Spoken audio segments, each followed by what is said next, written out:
Je suis donc Ina Meya, franco-malienne, 51 ans, maman, veuve et malienne avant tout.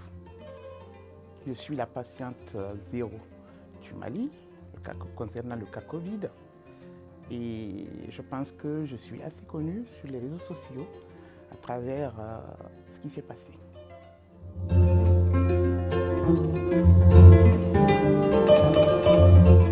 Cette cabale médiatique, je ne l'ai pas encore comprise, dans la mesure où c'était une pandémie et que les 4 contrées du monde en étaient touchées. Je me suis rendue dans mon pays, comme d'habitude, ne sachant pas que j'étais malade. Et j'ai appris avec grand étonnement qu'un média que je n'arrive même pas à qualifier, tellement ils ont véhiculé l'horreur autour de moi, m'a indexé comme étant une criminelle, une apatride et un ennemi du Mali. Parce que ayant volontairement apporté la Covid au Mali, il affirmait que j'avais été testée positive dans mon pays de résidence, qui est la France, que j'avais enfreint toutes les lois me rendant dans mon pays, le Mali, dans le but de contaminer, de tuer tous les Maliens. Ce sont ces mots, ce qui est gravissime.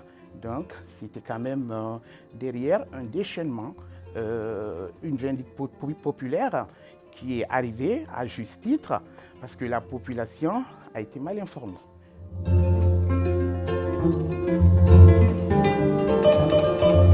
Je devais voyager fin mars, début avril. Parce qu'en général, quand je me rends dans mon pays, le Mali, j'attends toujours les vacances scolaires. Vu mon statut de femme seule, avec un enfant mineur dont j'ai la charge, en général, je profite de ces congés scolaires pour qu'on fasse le déplacement ensemble. Donc c'est quelque chose qui était prévu. Et vu l'annonce des fermetures des frontières par le président de la République française, je me suis dit, allez, les écoles sont fermées, tout est fermé, autant me rendre à Bamako et faire ce que j'ai à faire. C'est dans ces conditions que je suis arrivé au Mali. Et avant d'arriver, la veille ou 2 jours avant, il y a le voisin de palier de ma petite sœur, qui vit aussi en France, et a appris mon arrivée à Bamako, qui m'a sollicité pour que je prenne soin de 2 de ses fils, dont un majeur de 18 ans et un mineur de 14 ans, pour leur faciliter les formalités de voyage et tout. Ce qui explique clairement que ce qui a été prétendu, comme quoi je m'étais éclipsé en catimini, n'était que des allégations mensongères.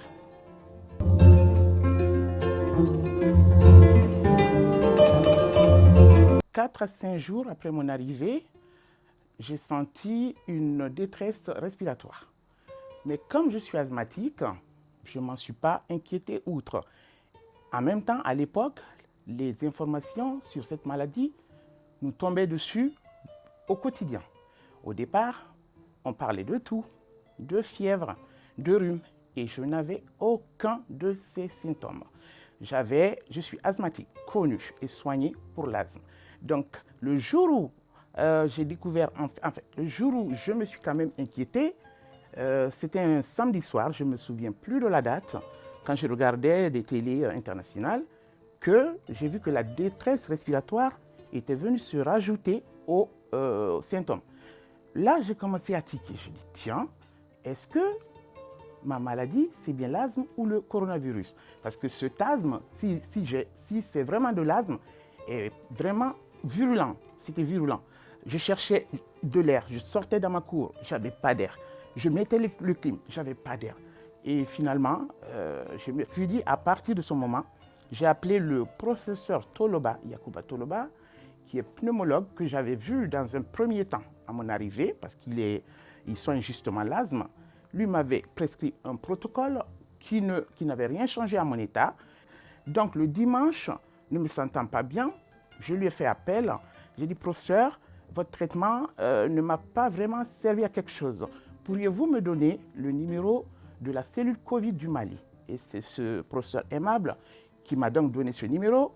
Ce que j'ai fait immédiatement, c'est d'appeler la structure cellule. Je suis tombé d'abord sur l'accueil qui m'a dirigé vers un certain docteur Neko, que j'ai nommé Neko plutôt, dans mon livre. Et quand je lui ai fait appel, je lui ai expliqué mes symptômes. Il m'a dit, OK madame, pouvez-vous m'envoyer un SMS, s'il vous plaît, afin que je puisse avoir vos coordonnées? Ce que j'ai immédiatement fait. Il m'a dit, OK, bien reçu, patientez, s'il vous plaît. Ça avait commencé les échanges à 13h57, je pense, exactement. À 16h et quelques, presque 17h, n'ayant pas de nouvelles, je l'ai encore ressollicité. Je dis, docteur Nico, je suppose que vous êtes occupé, mais ne m'oubliez pas, s'il vous plaît. Patientez, madame, s'il vous plaît. C'était sa réponse. J'ai dit, OK. 20h, pas de signe. 21h40 par là, j'ai appelé un jeune frère laborantin qui travaille dans une clinique de la place, assez connue, et je lui ai expliqué la situation. Il m'a dit, écoute, donne-moi son numéro, je vais aller vers lui. D'après leur conversation, ce dernier me fit comme retour que le docteur lui aurait dit que je n'avais pas les symptômes de la Covid, je n'avais aucun symptôme qui avait un rapport avec la Covid, et il me conseillait de porter un masque le lendemain et d'aller en consultation.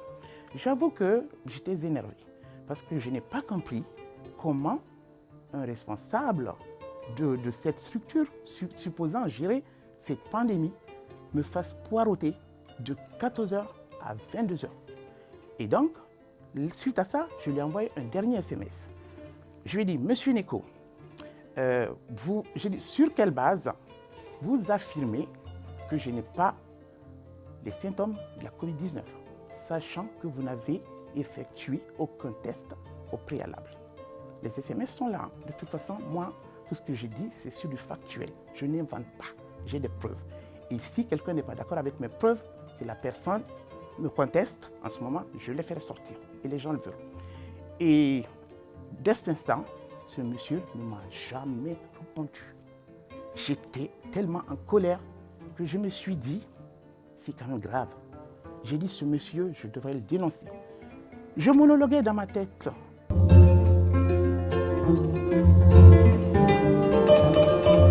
J'ai pensé à une cousine qui est aussi laborantine à l'INRSP. Je l'ai appelée. J'ai dit, Nafissa, je ne comprends pas. Je lui ai fait tout l'historique de ce qui s'était passé avec le responsable de la cellule Covid. Elle m'a dit, ma soeur, donne-moi le temps.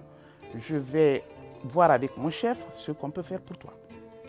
30 minutes après, elle m'avait appelé, elle m'a dit, Ina, tu es à la maison? J'ai dit oui. Elle dit, il y a une équipe de la cellule Covid qui va passer chez toi pour te faire un prélèvement. Et la cellule est arrivée, c'était un monsieur, je me souviens, et une dame.